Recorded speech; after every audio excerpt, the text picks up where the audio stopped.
day one Karnak C. So this is the memorial temple, plus the temple of the hearing ear and the southern gateway. So we're going to enter Thutmose III's most splendid of places, and his memorial temple. Now we go through at A, that's the entrance. All along here, these are all magazines to store the kit that the priests need for their rituals. That's where it's all stored. Now the Great Columned Hall, which is located at C on the map, is supported by square pillars on the outer areas, and on the inner aisles these sort of very strange sort of tent peg structures. Now we think that what Thutmose III was looking at was when the Egyptians were hunter-gatherers. So he's taken his legitimate claim of kingship right the way back to pre-dynastic times.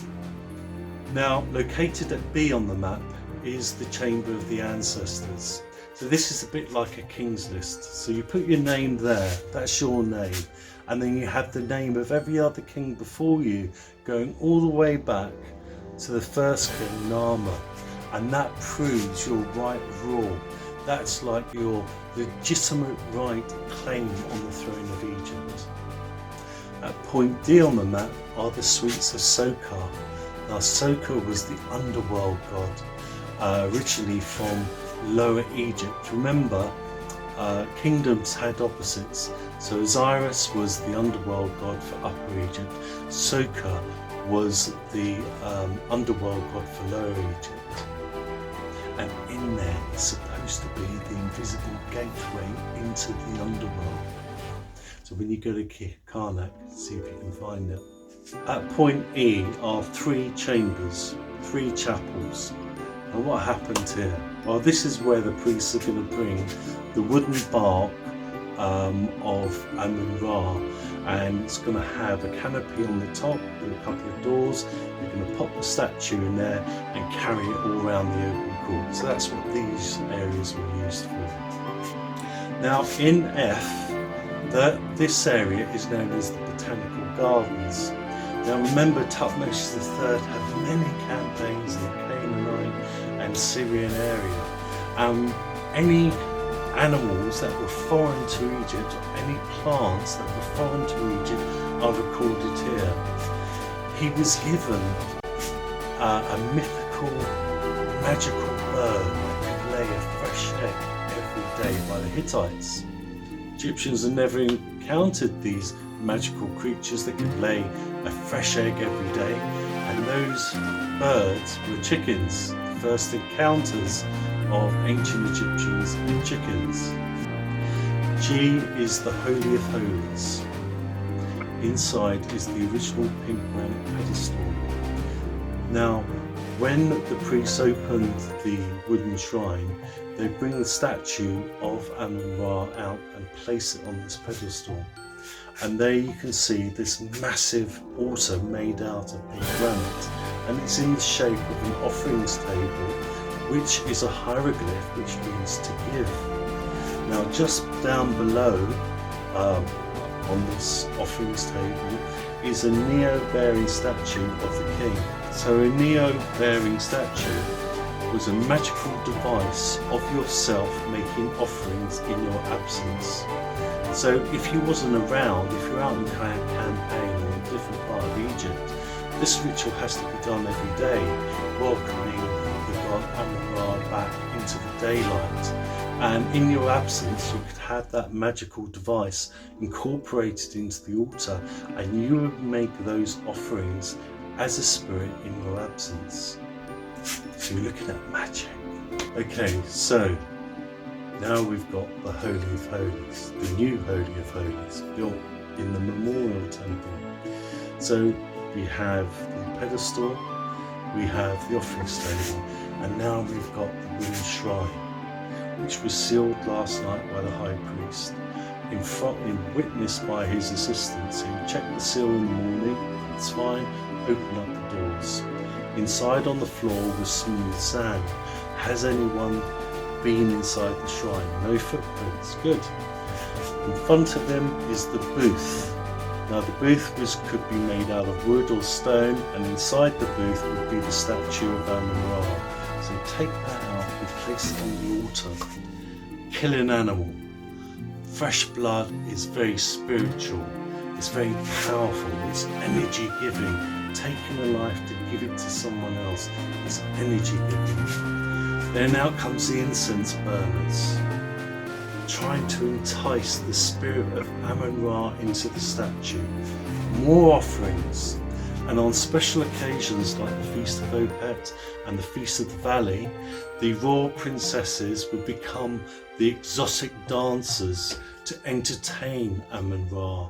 The chief wife of the king, she was the chantress of Amun-Ra, and she would cast her prayers and spells upon the statue of Amun-Ra to entice his spirit back inside the statue. Once the spirit of Amun-Ra had been fed and watered and purified and enticed with incense and entertained, it would be popped into the bark, which is that E on the plan. The priest would pick it up with the assistant priest.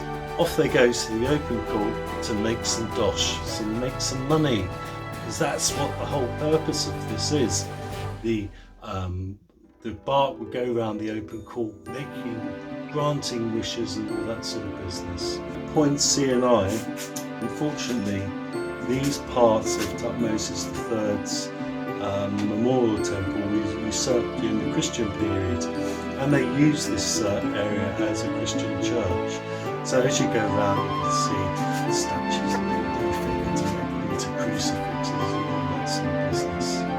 Now, point H on the map, this is my favourite, because you've got an ancient stone staircase to walk up, and inside there is the open chapel, which is a chapel to Atum. So the rays of the sun come down. This is a solar chapel which is open to the rays of the sun coming down, surrounding the inside of this open court. So it's there for the sun god Ra in his form as Atum. Let's go to point J on the map. This is where the common people will come. So all the posh people with all that money, all those rich Egyptians come through the front doors. The poor people come through the back doors, and they come here to the shrine of Thutmose III and Amun-Ra double statue to make their offerings, to leave their offerings, to say their prayers. Now, point N on the map is the Temple of the Hearing Ear, built by Ramesses II. So you've got the southern gate, which is marked up as AA. So you come through that gate, through the Temple of the Hearing Ear, to hear your wishes, to grant your wishes, to this shrine, this double statue, which is made out of a single block of calcite alabaster. Those statues have been carved of Amun-Ra, Thutmose III, to leave their offerings, to ask and grant those wishes. So while we're in the Temple of the Hearing Ear, look at the engaged statues of Ramesses II. He looks very African, doesn't he? And yet he came from Semitic bloodstock. He came from Lower Egypt, probably the remnants of the Hyksos age. Once they got expelled, the Hyksos population stayed, they became Egyptianized. But he looks very African. Now, it could be two reasons.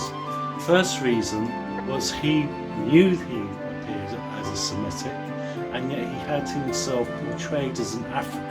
This would be one of his earlier projects in Egypt. He was focused on Abydos, finishing off his father's temple to Osiris at Abydos. He was focused on his temple, which originally was built for his grandfather Ramesses I at Abydos. He's doing the hypostyle hall. He may have had this temple here built in an African style for his image, for the Upper Egyptians to appreciate that he came from both sides of the coin. Look at these statues. I keep thinking that this is Amenhotep III. I don't know, I'll leave that to you. Okay, so once you're here, At the double gates, AA on the map, you can now have a break.